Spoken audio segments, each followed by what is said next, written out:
Les amis, on se retrouve pour une toute nouvelle vidéo et dans cette vidéo, on va parler des supports et des résistances. Dans les supports et les résistances constituent ce qu'on appelle en trading les zones d'entrée ou encore zones de valeur.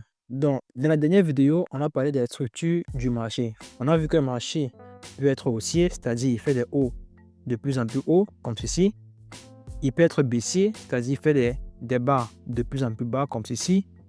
Ou encore, il peut consolider ou encore ranger, ça veut dire il fait du surplace. Donc, la structure du marché te montre ce que le marché est en train de faire. Ça veut dire lorsque le marché est haussier, on va privilégier les achats. Lorsque le marché est baissier, on va privilégier les ventes. Et lorsque le marché est en train de consolider, on peut soit privilégier les achats ou encore les ventes. Sauf que jusqu'ici, on ne peut pas savoir réellement la zone de valeur, c'est-à-dire où est-ce que tu dois acheter et où est-ce que tu dois vendre. Et c'est exactement ce qu'on va voir aujourd'hui. Donc, la première zone de valeur qu'on va voir, c'est ce qu'on appelle le support. Donc, c'est quoi un support? Le support, c'est simplement une zone dans laquelle le prix va potentiellement rebondir pour aller à la hausse. Donc, je parle de potentiellement parce que il peut arriver que le prix casse ces zones-là. Donc, ça veut dire, si on a un marché qui fait comme ceci,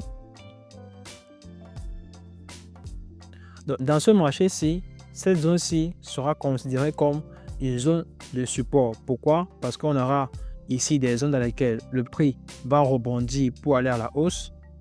Ici, ici et ici aussi. Donc, une zone de support, c'est une zone dans laquelle le prix a tendance à rebondir pour aller à la hausse. Prenons quelques exemples sur le marché.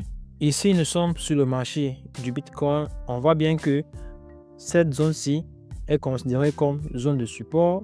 Pourquoi? Parce que le marché a rebondi ici pour aller à la hausse et il vient encore rebondir ici pour aller à la hausse.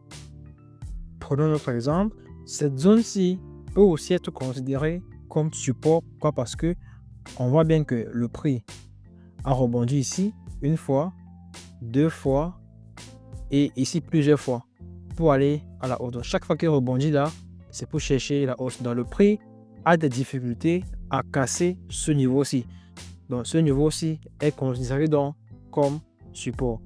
On voit bien là que même ici, on a encore eu plusieurs rejets, c'est-à-dire ici et ici.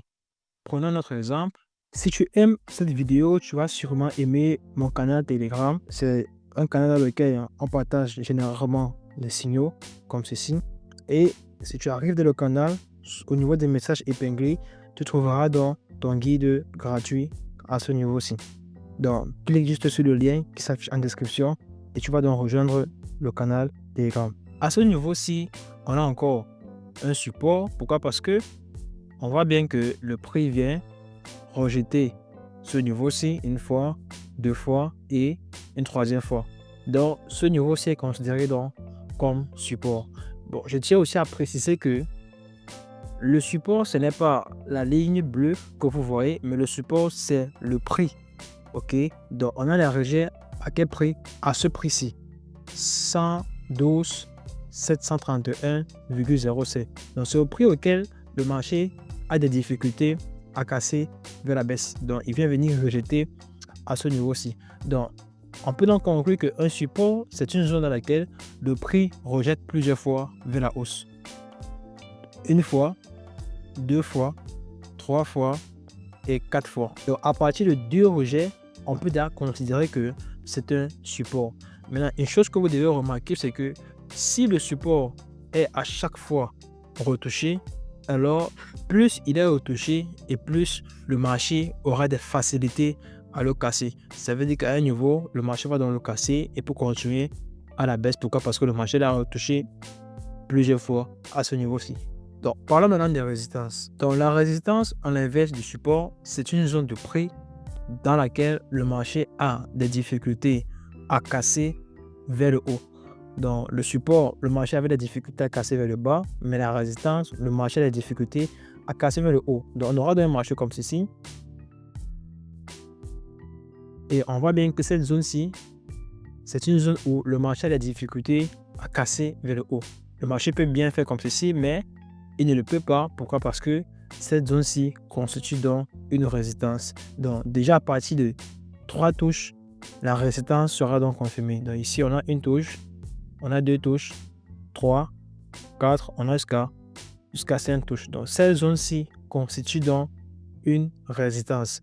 Et généralement, en trading, lorsqu'il y aura des résistances, on va donc privilégier les ventes. Donc, on va vendre au niveau de la résistance pour acheter au niveau du support. Pourquoi? Parce que on achète lorsque le marché monte et on vend lorsque le marché descend. Donc la résistance, c'est quoi? C'est simplement une zone de prix où le marché aura des difficultés à casser. Prenons quelques exemples sur le marché, sur le graphique. Par exemple, on voit bien qu'à ce niveau-ci, on a une résistance ici. Pourquoi? Parce que le prix, il vient là, il rebondit, il ne dépasse pas ce niveau-ci, il rentre, il revient rebondir sans toutefois dépasser ce même niveau-ci. Donc, on a là un rejet, 2 rejets, et on voit bien que par la suite, le marché est donc parti vers le bas. Prenons un autre exemple. Ici encore, on a une résistance. Pourquoi? Parce que le prix, il vient là, il rebondit ici, ici, ici et ici. Donc, sans toutefois dépasser ce niveau, il vient là et il rebondit. Donc, après, par la suite, on voit bien que le marché est donc allé à la baisse. Donc, à chaque fois, il faut vendre sur la résistance pour après acheter sur le support. Je tiens encore à préciser que la résistance, ce n'est pas la ligne que vous voyez, mais c'est le prix. Donc, le prix 119 636,41 constitue donc un prix de résistance. La résistance, tant bien que le support, peuvent aussi être des zones. Ça veut dire, au lieu de mettre un trait comme ceci, vous pouvez mettre plutôt une zone comme ceci pour marquer donc cette zone-là comme zone de résistance. Prenons un dernier exemple. Un dernier exemple, c'est cette zone-ci qui constitue donc une zone de résistance. On voit bien que le prix vient toucher cette zone plusieurs fois. On a ici première fois, deuxième fois, troisième fois et même quatrième fois avec la bougie rouge. Donc cette zone-là constitue donc une zone de résistance. Et à quel prix? À ce prix-ci. Donc pour connaître le prix, vous pouvez simplement placer une ligne comme ceci pour voir à quel prix est-ce que le marché a donc résisté. Et vous voyez bien que par la suite, le marché a chuté par le bas. On a eu une belle baisse comme ceci. Alors, autre chose qu'il faut savoir, c'est que on peut avoir des supports horizontaux comme ceci et des résistances aussi, mais ils peuvent aussi être obliques. Ça veut dire on peut avoir des supports obliques dans un marché haussier, c'est-à-dire si un marché fait comme ceci, on aura donc ici un support. Il est toujours support, mais il est support oblique. Et on peut aussi avoir une résistance oblique. Donc ça c'est résistance et ici c'est support avec S. Prenons quelques exemples pour voir. Par exemple ici, on a là un support oblique. Un support oblique, ça veut dire que chaque fois que le prix rebondit ici, il a tendance à monter. Chaque fois qu'il vient rebondir ici, il a tendance à monter. Donc, ce trait rouge sera donc un support oblique. En inverse, ici, on a donc une résistance oblique. Donc, je vais mettre en noir pour que vous puissiez bien voir. Ici, c'est la résistance oblique. Pourquoi? Parce qu'à chaque fois, on a l'impression que lorsque le marché vient retoucher ici, il a tendance à redescendre vers le bas. Il vient retoucher ici, il descend vers le bas. Il vient toucher ici et il descend vers le bas. Donc, prenons un autre exemple. Ici aussi, on peut voir que on a une sorte de support oblique. Ça veut dire, si je trace comme ceci, d'ici à ici, on aura là un support oblique. Donc, à chaque fois, le marché vient toucher ici, il rebondit vers le haut, il rentre, il touche là, il rebondit vers le haut, il rentre, il touche ici, il rebondit vers le haut, il rentre, il touche ici et il rebondit vers le haut. Donc, cette zone-ci constitue donc un support oblique. Voyons voir la résistance oblique.